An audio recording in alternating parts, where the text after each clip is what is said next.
Welcome to the latest edition of the Select Update. I hope you're all well. Hope you're all well ensconced in wherever your lockdown has taken you and in your own little bubble.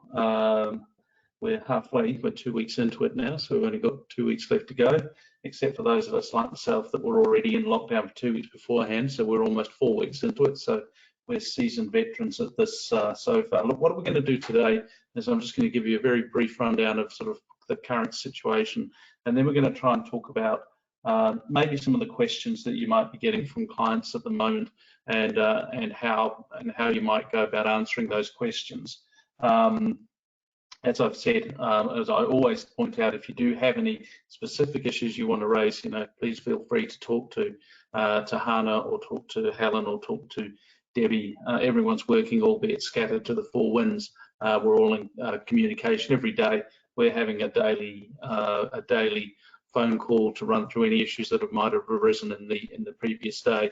In fact, we're having several of those. We have an investment one, we have a leadership team one, and then we have a select team one. So it's quite busy on the mornings with lots of meetings. But let's get into it and talk about where we're at in the world at the moment. So the current situation, look, it's still pretty fluid, but I think it's reasonable to say that some of the volatility, some of that extreme volatility we saw when we first saw the impact of coronavirus ramping up, and some of that extreme volatility that we saw in share markets has reduced, and share markets to a degree have stabilized. And in fact, actually, this week we've seen a little relief rally in the US market, so 10% up almost in the S&P 500. But we think that the volatility that we've seen is probably likely to continue, but we think we've moved past that sort of peak despair and peak despondency and peak uncertainty that we saw only a week or two ago.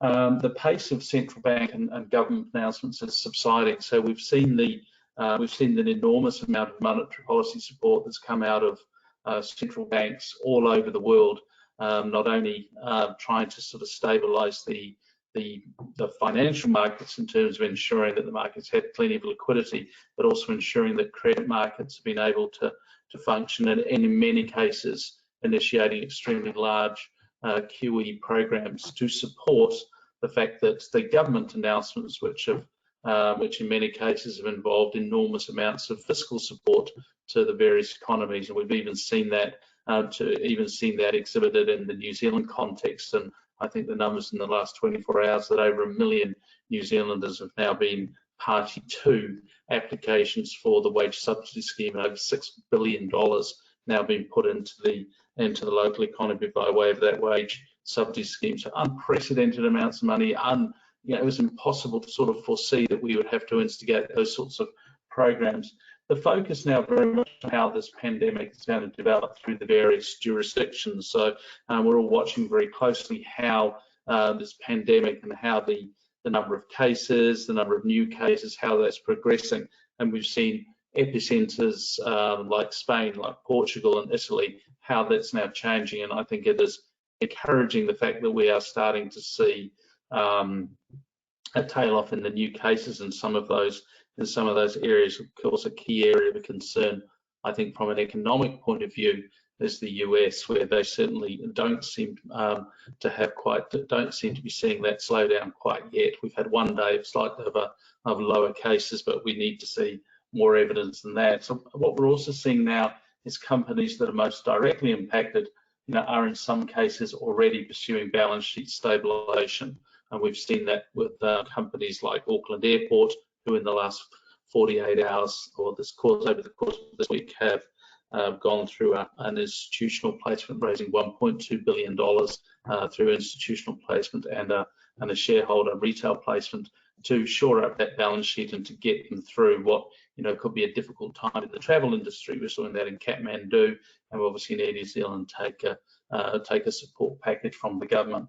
We're also seeing unemployment already starting to rise. Over 10 million Americans have filed for unemployment benefits. That's through the jobless claims in the last couple of weeks, and it's going to be that's one of the big conundrums for us as to how quickly we've seen unemployment. We've seen people hit those unemployment queues very quickly, one of the conundrums for us is actually figuring out how quickly that's going to start ramping back down again afterwards, and I don't think anybody really knows the answer to that just yet. So the areas of focus for us now in terms of sort of investment management are thinking about the potential duration that these restrictive economic conditions will be in place for. You know, New Zealand's in what we call a level 4 lockdown. It's a very restrictive environment. How long do we think that's going to last? What factors should be monitored to indicate there's a possibility that restriction will be relaxed? And I referred to earlier, we're looking at cases, what's happening with community transmission. Are those vectors slowing? What does the economic environment look like then? Which sectors, which industries are going to be okay? What's the interest rate environment going to be like? What's the export-import environment going to be like? And obviously, how should portfolios be positioned for that environment? So those are the key areas of focus from an investment management point of view. Just a quick reminder as to how the portfolios are positioned. You know, we have sort of taken them more defensive. The conservative balance sitting at 60-40. The conservative portfolio slightly under the long-term strategic asset allocations. The balanced portfolio slightly more defensive at 50% exposure to income assets versus the long-term strategic allocation of 45.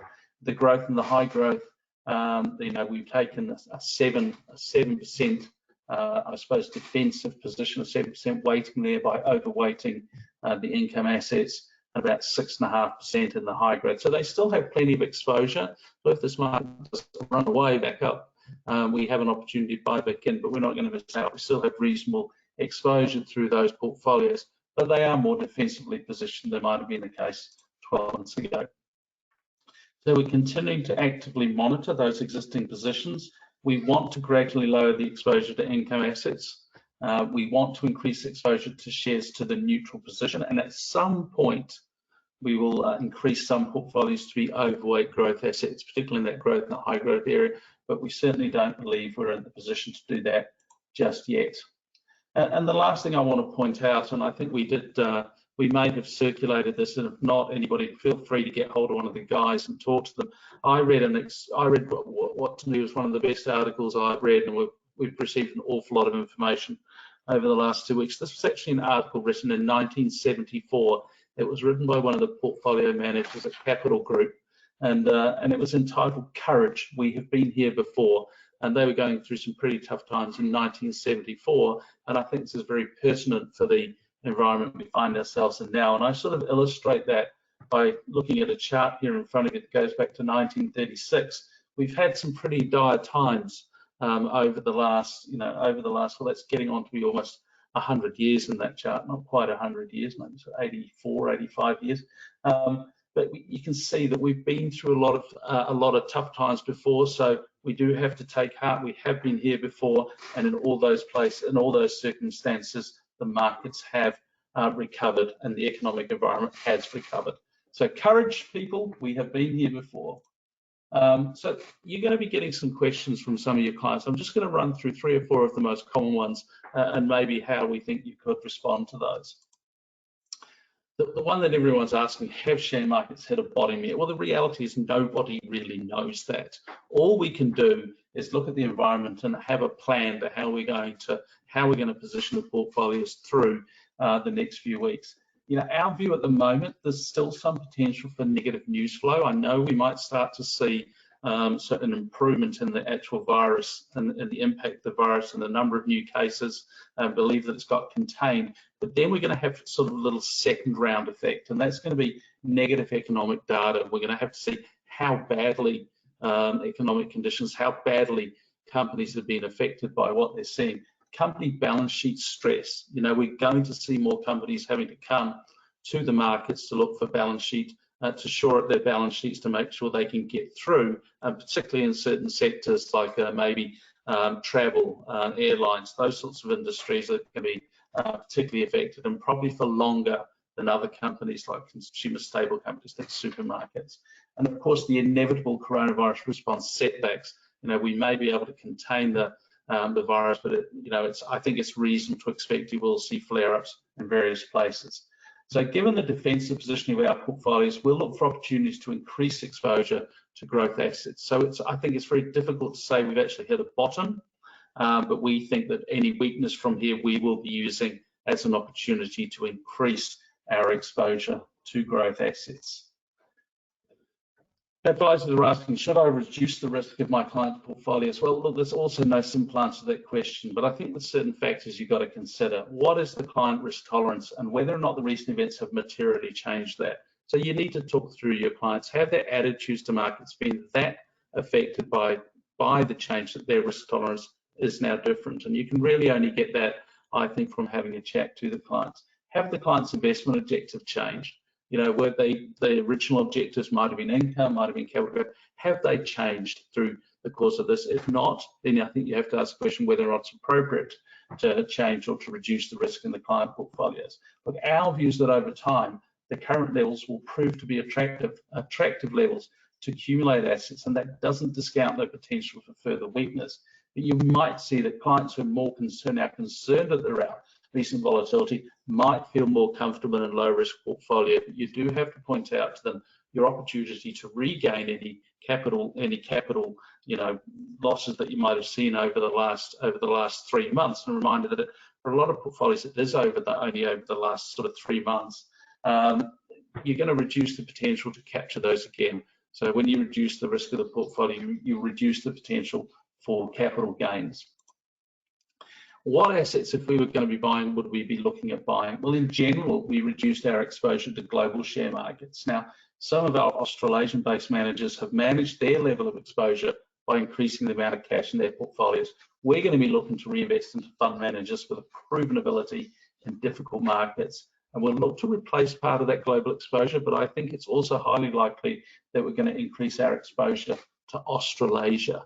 You might ask the question, why would you do that? Well, we on a relative basis, we think Australasia, Australia, New Zealand is actually a pretty good place to be. There are a number of advantages there. I mean, you've got government balance sheets, particularly in New Zealand, that's in great shape. Our debt to GDP, 20%. You know, you compare that to other jurisdictions around the world, and we look like rock stars in that regard. We're an island. Therefore, border control over time represents fewer challenges. You know, we've got reasonably economic interdependence, a strong relationship with China. China looks like they're going to be well placed coming out of this, as does Australia. You know, we've got a single level of government. We haven't got a federal and state government that's sort of fighting with each other. We're not really politically divided, and we had a low level of infection currently. So we've got good healthcare system, free healthcare system. We've got a lot of benefits, and we think a lot of the companies on our exchange and potentially on the Australian exchange are pretty well placed to survive through the inevitable fallout of this. So that's why we're thinking a little bit more about Australasia. Look, just to finish, because I said I was going to try and keep this one under 15 minutes. We are, and I've made these comments before, but we are continually monitoring what's going on out there.